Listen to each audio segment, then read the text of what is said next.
Bismillahirrahmanirrahim. Assalamualaikum warahmatullahi wabarakatuh. Alhamdulillah, salatu wassalamu rasulillah wa ala alihi wa sahbihi ajma'in. Amma ba'd. Teman-teman semua yang saya hormati, saya muliakan, kita bersyukur pada Allah, kita masih diberikan kesempatan,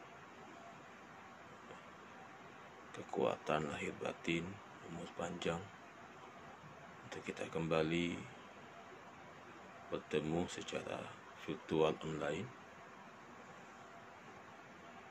Teman-teman bisa menonton video ini sebagai bagian dari proses pembelajaran dalam jaringan secara online. Semoga penjelasan ini mampu memberikan pemahaman atau penguatan pemahaman terhadap materi yang sifatnya teks yang saya berikan pada teman-teman semua. Pertemuan yang lalu teman-teman melakukan ujian tengah semester untuk mengukur tingkat pemahaman teman-teman terhadap materi-materi yang telah kita bahas sebelumnya. Hari ini kita akan memulai tema baru, topik baru yang berkaitan dengan pembagian hadis. Ada dua paradigma yang digunakan oleh para ulama ketika berbicara tentang pembagian hadis. Ada paradigma kuantitas dan ada paradigma kualitas. Pertemuan kali ini kita akan fokus pada paradigma kuantitas, pembagian hadis dalam aspek kuantitas. Bicara kuantitas itu bicara jumlah, tetapi bukan jumlah hadisnya. Yang dimaksudkan dengan kuantitas di sini adalah jumlah dalam periwayat, jumlah periwayat dalam sebuah hadis. Boleh jadi sebuah hadis itu diriwayatkan oleh satu, dua, bahkan lebih dari dua. Maka jumlah periwayat itulah yang menentukan dia masuk kategori hadis apa dan hadis apa. Para ulama memberikan pada pengetahuan informasi pada kita bahwa secara kuantitas hadis itu dibagi dua. Yang pertama hadis mutawatir, yang kedua hadis ahad. Apa itu hadis mutawatir? Kata mutawatir secara bahasa itu bermakna mutatabi, yang datang kemudian, atau yang beriring-iringan, atau yang beruntun. Jadi dia menggambarkan sebuah proses periwayatan yang saling berurutan dan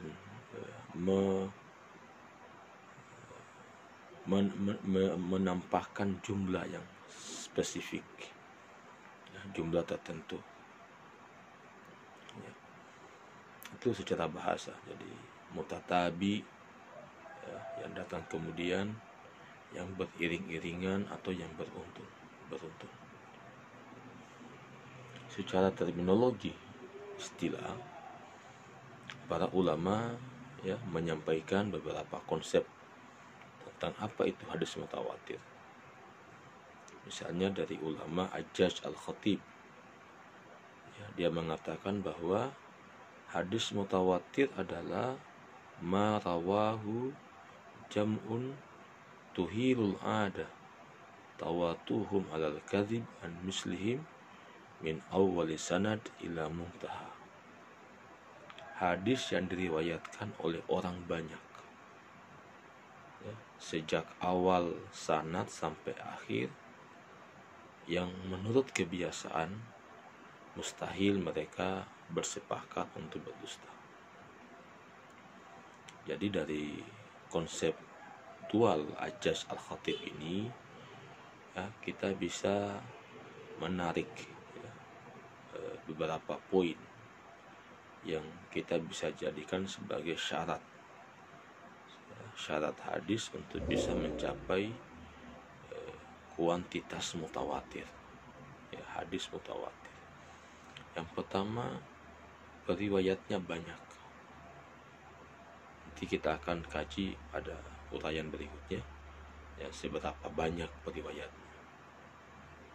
Yang kedua, periwayat banyak itu seimbang, ya, seimbang, senantiasa terjaga dari awal sanad sampai akhir sanad, ya. Jadi kalau tidak seimbang, ya, tidak ada keseimbangan jumlah, maka tidak bisa menjadi hadis mutawatir. Nah, yang ketiga, jumlah yang banyak itu dengan keseimbangan, maka itu menutup kemungkinan mereka melakukan kebohongan, ya, menutup kemungkinan untuk sepakat melakukan kebohongan. Jadi hanya ada 3 unsur yang Ajaz Al-Khatib sampaikan, ya, sebagai syarat dalam hadis mutawatir. Periwayatnya banyak, ada keseimbangan, ya, jumlah banyak itu dari awal sanad sampai akhir sanad. Yang ketiga, tidak ada kemungkinannya, ya, karena mereka banyak maka tidak ada peluang untuk mereka melakukan kedustaan.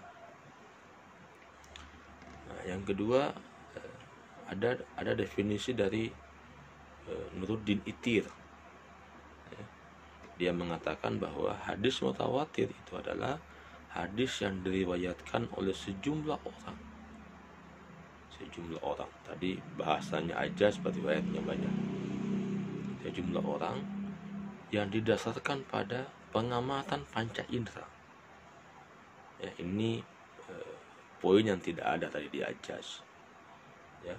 Jadi pengamatan panca indera, berdasarkan panca indera, yang tidak mungkin mereka sepakat berdusta sejak awal sampai akhirnya. Jadi apa yang Nuruddin Itir ini jelaskan, saya kira hampir sama dengan Ajaz tadi, cuma Nuruddin Itir menambahkan satu poin. Hadis itu mesti berdasarkan pengamatan indrawi. Ya, pengamatan indrawi dalam konteks hadis adalah mendengar, melihat, menyaksikan indrawi. Tidak melalui metode yang lain, ya, misalnya al-ijazah, al-kitabah, al-wijadah, itu tidak melalui seperti itu, ya. Tapi ini langsung mendengar, ya, langsung melihat, ya, sehingga kekuatan bahwa dia menjadi periwayat dari hadis itu bisa dipercaya. Nah, ini sudah ada 2 tokoh yang saya jelaskan. Jadi Ajaz Al-Khatib, Nuruddin Itir. Yang ketiga Mahmud Tahan. Ya, Mahmud Tahan mengatakan bahwa hadis mutawatir adalah hadis yang diriwayatkan oleh banyak orang, nah, dan diterima dari banyak orang pula, yang menurut adat mustahil mereka bersepakat untuk berdusta. Ya, saya kira ini hampir sama, ya, hampir sama dengan Ajaz. Ya, apa definisi dari Mahmud Tahan ini hampir sama dengan Ajaz, juga tidak memasukkan aspek pengamatan indrawi sebagai syarat yang dia kemukakan. Dari tiga definisi tadi, dari Ajaz Al-Khatib, dari Nuruddin Itir, dari Mahmud Tohan, ya, maka kita bisa menyimpulkan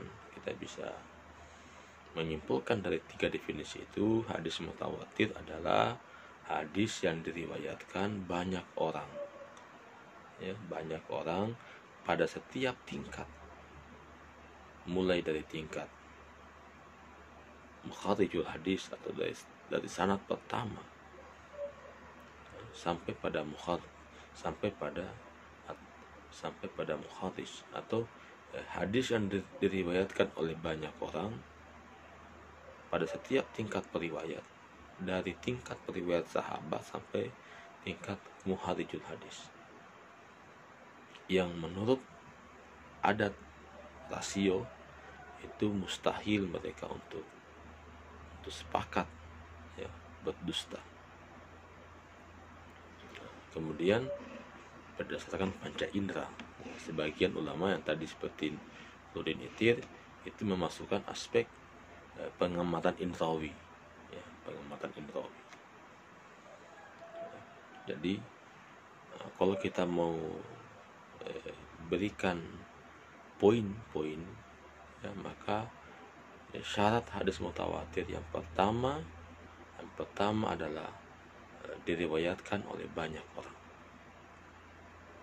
Yang kedua, terjadi keseimbangan dalam jumlah banyak itu, dari periwayat pertama sahabat sampai periwayat terakhir para mukharijul hadis.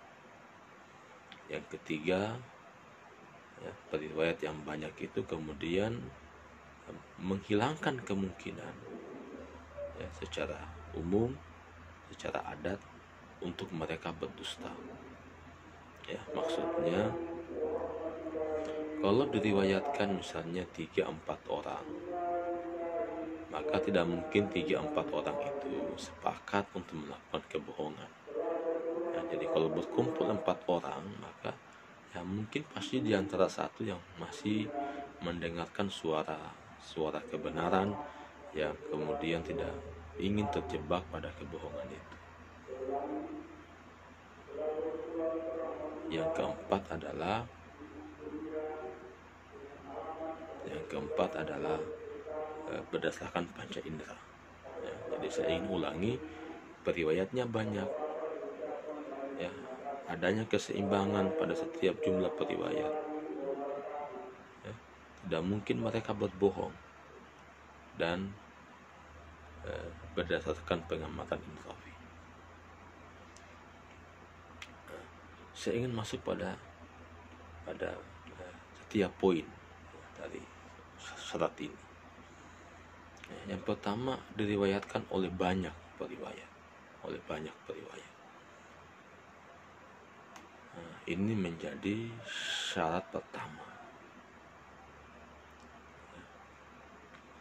Tetapi ulama kemudian berbeda pendapat di dalam menentukan jumlah periwayat banyak itu.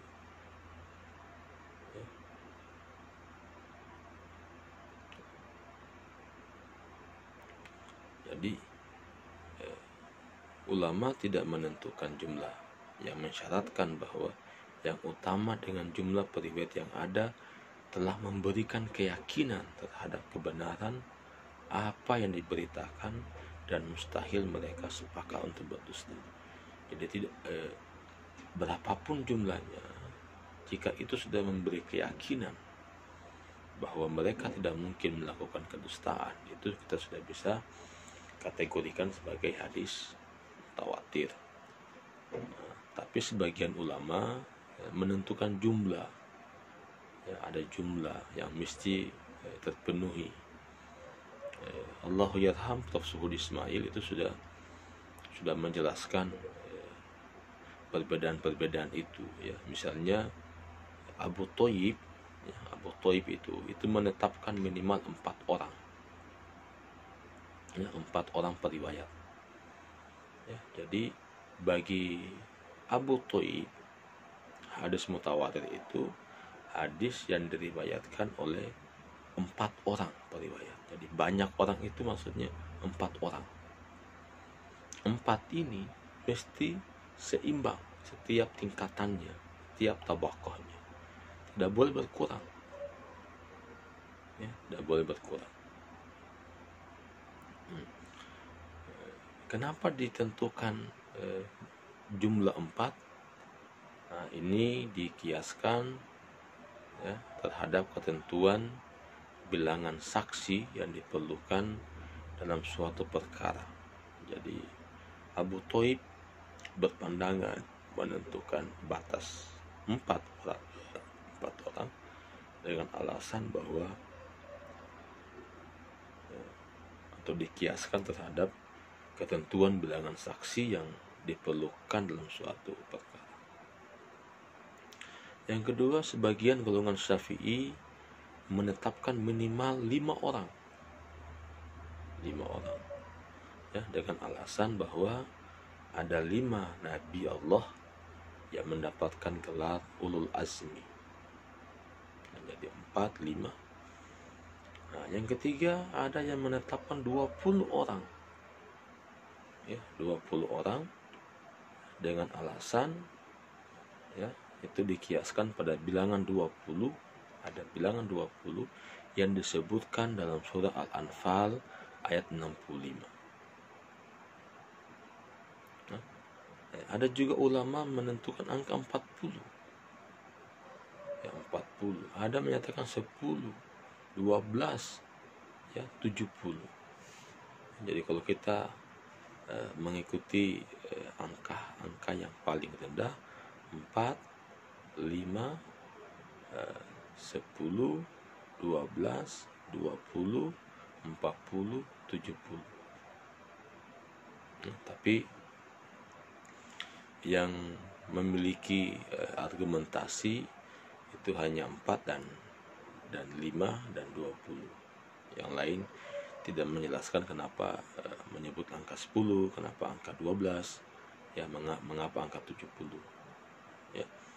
Jadi kalau teman-teman ditanya, coba jelaskan jumlah periwayat banyak ya, yang dapat memenuhi kriteria mutawatir. Ya, Anda jelaskanlah itu. Ya, Abu Thaib mengatakan 4 orang dengan alasan ya 4 saksi yang dibutuhkan dalam sebuah perkara. Imam Syafi'i ya, golongan Syafi'i menetapkan 5 orang karena ada 5 nabi yang ulul azmi. Ya, ada sebagian ulama menetapkan 20 orang dikiaskan pada bilangan 20 yang ada pada surah Al-Anfal ayat 65. Ya, ada ulama mengatakan 10, 12, 40 ya, sampai 70. Nah, yang kedua, teman-teman, syaratnya adalah ada keyakinan bahwa mereka tidak mungkin sepakat untuk berdusta. Ya. Yang tadi saya katakan bahwa kalau kita menentukan batas jumlah 4 orang, maka jumlah 4 orang ini ya, menutup kemungkinan untuk mereka berdusta.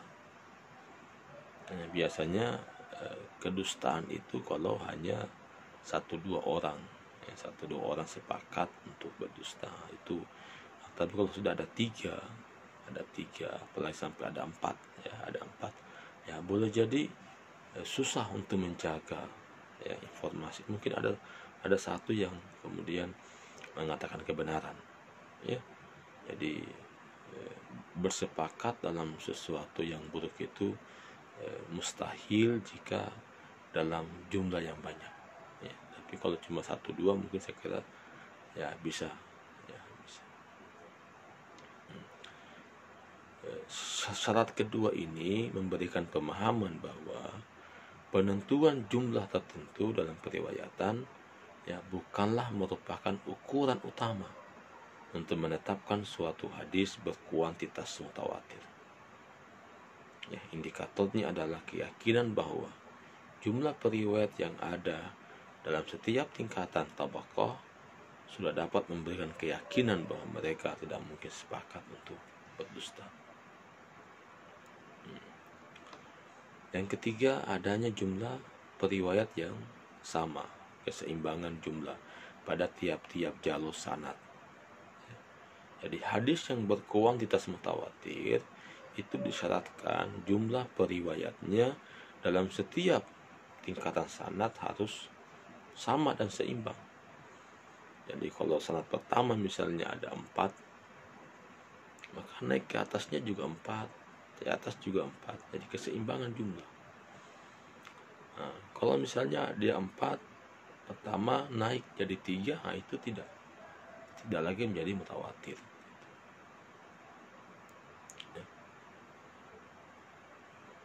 Nah, jadi misalnya jika pada tabaqah sahabat ada 10 periwayat, maka pada tabaqah berikutnya, tingkatan-tingkatan berikutnya harus berjumlah masing-masing 10, ya, 11, ya, atau 9. Itu masih ini ya, masih normal. Tapi kalau jika tabaqah pertama 10 periwayat, kemudian tabaqah kedua ada 12 orang, jadi 10 membekak jadi 12, kemudian pada tabaqah berikutnya hanya 2 periwayat, nah ini tidak bisa menjadi mutawatir. Nah, yang keempat, berdasarkan tanggapan panca indera, ya.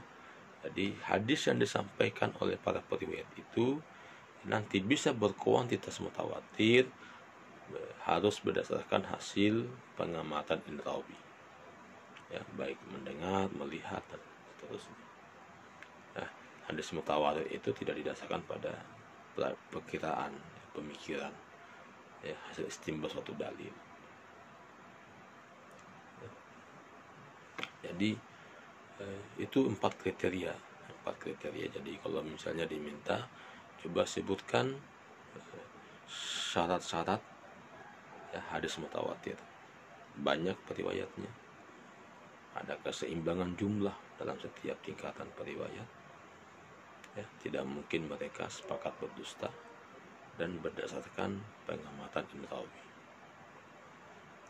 Tapi 4 syarat ini juga masih ada pandangan-pandangan ulama yang memberikan, ya, syarat-syarat lain. Misalnya Al-Qasimi, yang dia mengatakan ya harus diriwayatkan oleh orang Islam, adil dan tobit.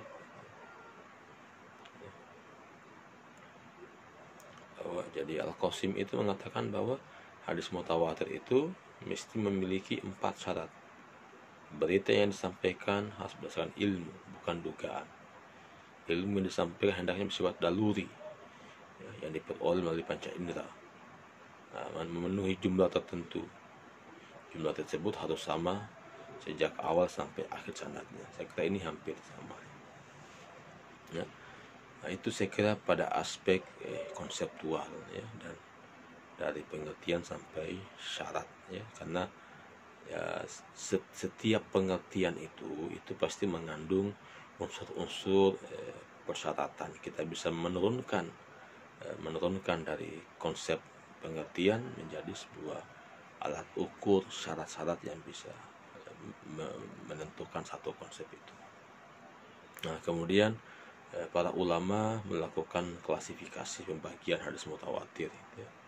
Ada mutawatir lafzi, ada mutawatir ma'nawi, ya, bahkan ada juga mengatakan mutawatir amali, ya. Jadi mutawatir lafzi itu proses periwayatannya dengan jumlah yang banyak itu dengan lafal yang sama, tidak memiliki perubahan lafal, ya. Jadi setiap kata yang didengar dari Nabi itu sebenarnya diriwayatkan dari satu ke satu dengan lafal yang sama. Kalau maknawi, ya, maknanya. Tapi ini saya kira pembagian mutawatir dari aspek isi, ya, isi matan hadis, ya. Padahal dari awal ini mutawatir bicara pada kuantitas sanad, ya, jumlah sanad, ya, jumlah sanad. Nah, kalau jumlah sanad mestinya tidak melahirkan lafzi maknawi, ya. Nah, kecuali ya dia bicara pada aspek matan. Bahkan ada yang amali itu secara turun temurun amaliannya ya begitu, mutawatir. Misalnya sholat itu mutawatir amali, itu sholat itu jadi dari nabi, sahabat, tabiin dengan jumlah yang banyak yang melihat itu sama ya. Kalau ada perbedaan saya kira hanya hal-hal tertentu yang tidak berimplikasi banyak, yang tidak memberikan efek yang besar ya pada setiap gerakan sholat itu. Jadi kalau ditanya pembagiannya ya ada lafzi, ada ma'nawi, ada amali. Oke, teman-teman semua, yang kedua kita pindah ke hadis ahad. Hadis ahad itu bermakna satu. Ya, satu. Hadis ahad itu secara terminologi, secara istilah adalah hadis yang tidak memenuhi kriteria hadis mutawatir. Jumlah hadis mutawatir, jumlah batas hadis mutawatir itu akan menentukan hadis ahad ya. Dalam pengertian, kalau hadis mutawatir itu batas minimalnya 4 orang ya, maka di bawah 4, 3, 2, 1 ahad.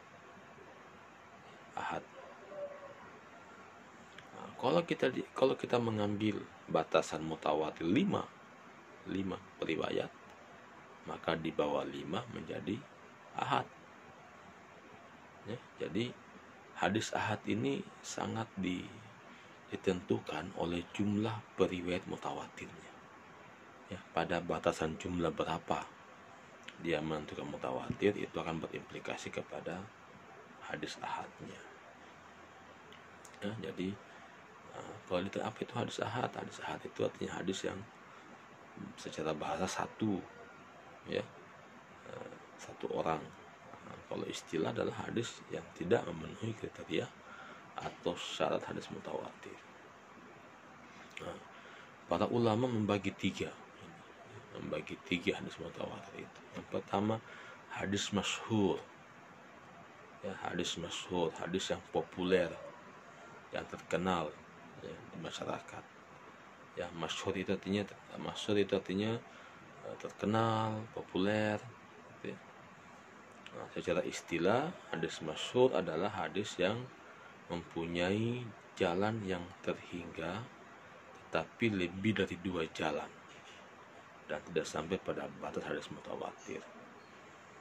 Jadi kalau tadi saya katakan kalau kita menggunakan batas minimal mutawatir adalah 4, maka masyhur itu 3 ya, masyhur itu 3 ya.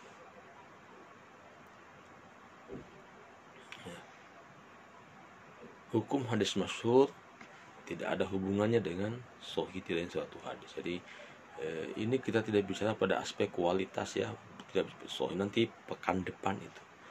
Ini hanya ingin menjelaskan bahwa dari sisi pembagian berdasarkan kuantitas jumlah sanad, jumlah periwayat, maka ada mutawatir, ada ahad ya. Kemudian ada juga membagi hadis masyhur itu dalam berbagai macam tinjauan ya.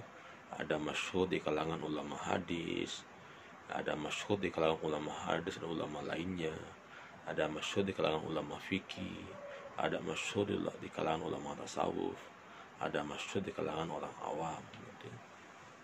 Jadi ini diukur dari tingkat kemasyhuran.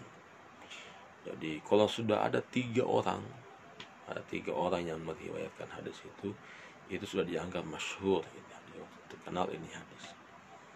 Cuma kemasyhurannya nanti dilihat lagi, ada apakah kemasyhurannya di kalangan ulama hadis, di kalangan ulama hadis dan ulama lainnya, atau di kalangan ulama fikih, atau di kalangan masyarakat awam. Yang kedua hadis aziz ya, hadis masyhur, hadis aziz ya. Aziz itu artinya sedikit dan jarang ya, sedikit dan jarang. Bisa juga bermakna qawi ya, atau istada yang kuat dan sangat. Ini hanya makna bahasa ya. Kalau makna istilah, kalau masyhur tiga periwayat, maka aziz 2. Jadi hadis aziz adalah hadis yang diriwayatkan ya, oleh 2 periwayat.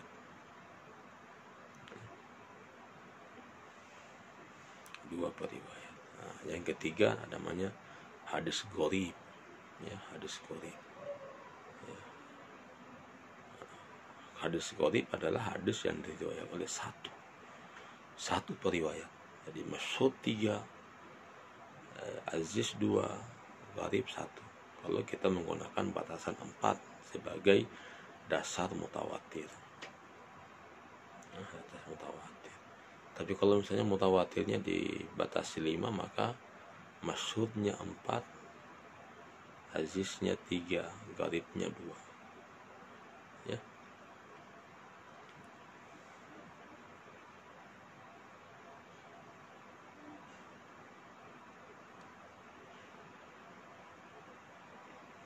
Kemudian para ulama juga membagi hadis gharib ini, ada gharib mutlak, ada gharib nisbi. Gharib mutlak itu mutlak 1.